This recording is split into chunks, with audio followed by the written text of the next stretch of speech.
Santos de cada día, 31 de agosto, año 2022.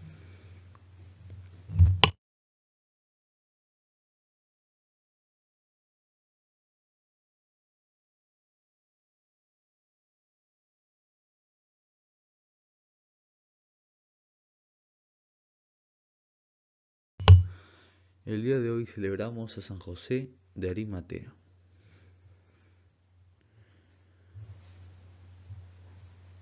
Todo lo que se sabe a ciencia cierta acerca de él se deriva de los evangelios canónicos.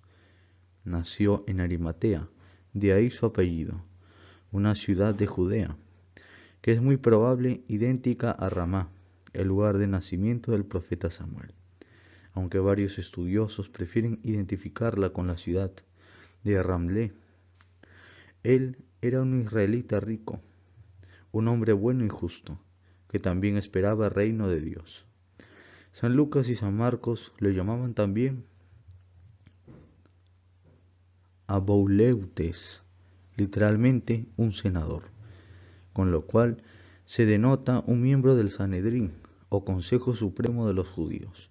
Era un discípulo de Jesús, probablemente desde la primera predicación de Cristo en Judea, pero él no se declara como tal por miedo de los judíos.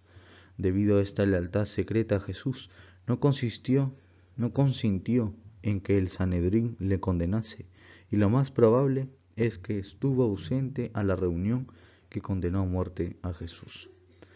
La crucifixión del Maestro avivó la fe y el amor de José de Arimatea, y le sugirió que debía tomar las medidas necesarias para el entierro de Cristo antes que el sábado comenzara, sin pensar por tanto en todo el peligro personal, un peligro que era realmente considerable dadas las circunstancias, y con valentía le pidió a Pilato el cuerpo de Jesús y tuvo éxito en su petición. Una vez en posesión de este tesoro sagrado, junto con Nicodemo, a quien su valor había envalentonado lo mismo, y quien trajo especias abundantes, envolvió el cuerpo de Cristo en lino fino y bandas mortuorias, lo puso en su propia tumba, nueva y sin uso, sin embargo, excavada en una roca en un jardín vecino, y se retiró después de rodar una gran piedra, a la apertura del sepulcro. Así se cumplió la profecía de Isaías, de que la tumba del Mesías sería con un hombre rico. La Iglesia griega celebra la fiesta de José de Arimatea el 31 de julio y la Iglesia latina el 17 de marzo. Los detalles adicionales que se encuentran respecto a él en el apócrifo Acta Pilati no son dignos de credibilidad.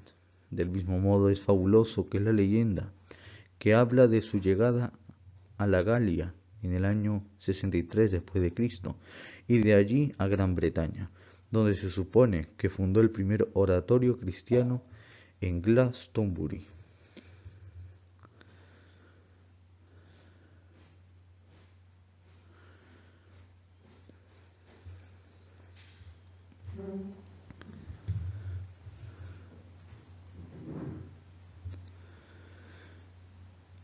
El día de hoy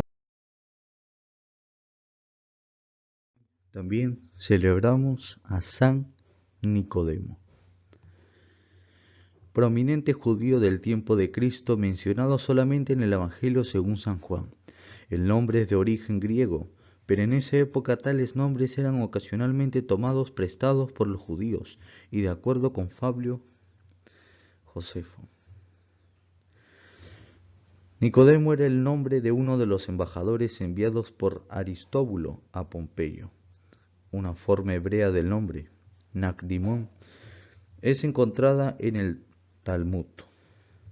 Nicodemo era un fariseo y en su capacidad de miembro del Sanedrín era un líder de los judíos. Jesucristo en la entrevista lo llama un maestro en Israel.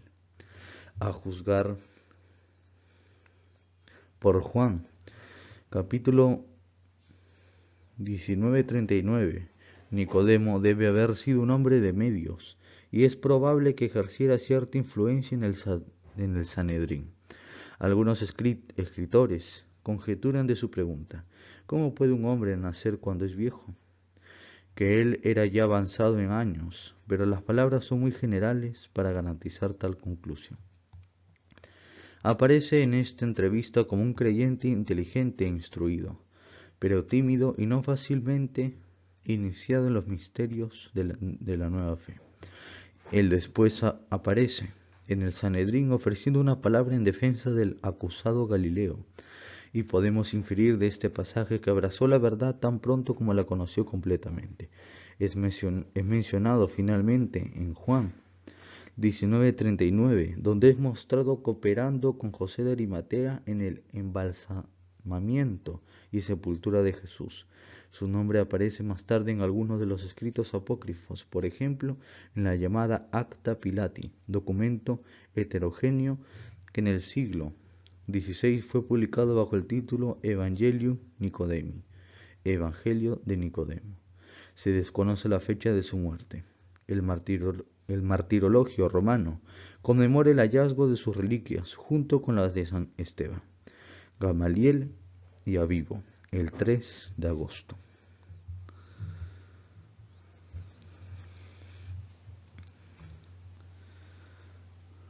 El día de hoy también celebramos a San Ramón de Nonato. San Ramón nació de familia noble en Portel, cerca de Barcelona, España, en el año 1200. Recibió el sobrenombre de non natus, no nacido, porque su madre murió en el parto antes de que el niño viese la luz. Con el permiso de su padre, el santo ingresó en la orden de los mercedarios, que acababa de fundarse. San Pedro Nolasco, el fundador, recibió la profesión de Ramón en Barcelona. Progresó tan rápidamente en virtud que 2 o 3 años después de profesar, sucedió a San Pedro Nolasco en el cargo de redentor o rescatador de cautivos. Enviado al norte de África con una suma considerable de dinero, Ramón rescató en Argel a numerosos esclavos. Cuando se le acabó el dinero, se ofreció como rehén por la libertad de ciertos prisioneros cuya situación era desesperada y cuya fe se hallaba en grave peligro. Pero el sacrificio de San Ramón no hizo más que exasperar a los infieles, quienes le trataron con terrible crueldad.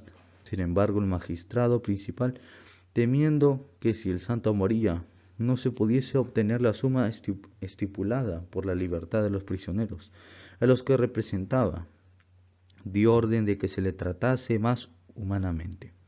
Con ello el santo pudo salir a la calle, lo que aprovechó para confortar y alentar a los cristianos, y hasta llegó a convertir y bautizar a algunos maometanos. Al saberlo, el gobernador le condenó a morir empalado, pero quienes estaban interesados en cobrar la suma de rescate consiguieron que se le conmutase la pena de muerte por la deflagelación. San Ramón no perdió por ello el valor, sino que prosiguió la tarea de auxiliar a cuantos se hallaban en peligro, sin dejar escapar la menor ocasión de ayudarlos. San Ramón encaró 2 grandes dificultades. No tenía ya un solo centavo para rescatar cautivos, y predicar el cristianismo a los musulmanes equivalía a la pena de muerte, pero nada lo detuvo ante el llamado del Señor. Consciente del martirio inminente, volvió a instruir y exhortar tantos a los cristianos como a los infieles. El gobernador, enfurecido ante tal audacia, ordenó que se azotase al santo en todas las esquinas de la ciudad y que se le perforasen los labios con un hierro candente.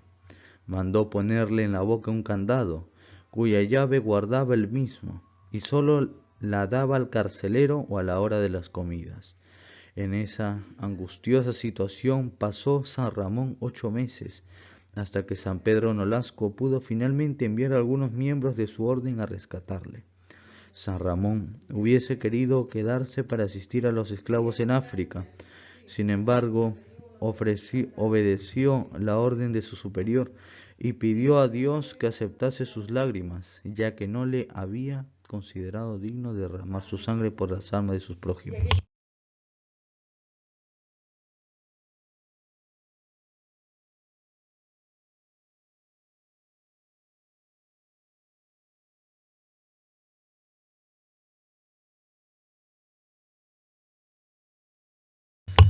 A su vuelta a España en 1239 fue nombrado cardenal por Gregorio IX, pero permaneció tan indiferente a ese honor que no había buscado, que no cambió ni sus vestidos, ni su pobre celda del convento de Barcelona, ni su manera de vivir. El Papa le llamó más tarde a Roma. San Ramón obedeció, pero emprendió el viaje como religioso más humilde. Dios dispuso que solo llegase hasta Cardona, a unos 10 kilómetros de Barcelona, donde le sorprendió una violenta fiebre que le llevó a la tumba. El santo tenía aproximadamente 36 años cuando murió el 31 de agosto de 1240. Cardona pronto se transformó en meta de peregrinaciones. Fue sepultado en la capilla de San Nicolás de Portel. El Papa Alejandro VII lo incluyó en el Martirologio Romano en 1657. San Ramón de Nonato es el patrono de las parturientas y las parteras, debido a las circunstancias de su nacimiento. La comisión nombrada por el Papa Benedicto XIV propuso suprimir del calendario general la fiesta de San Ramón por la dificultad de encontrar documentos fidedignos sobre su vida.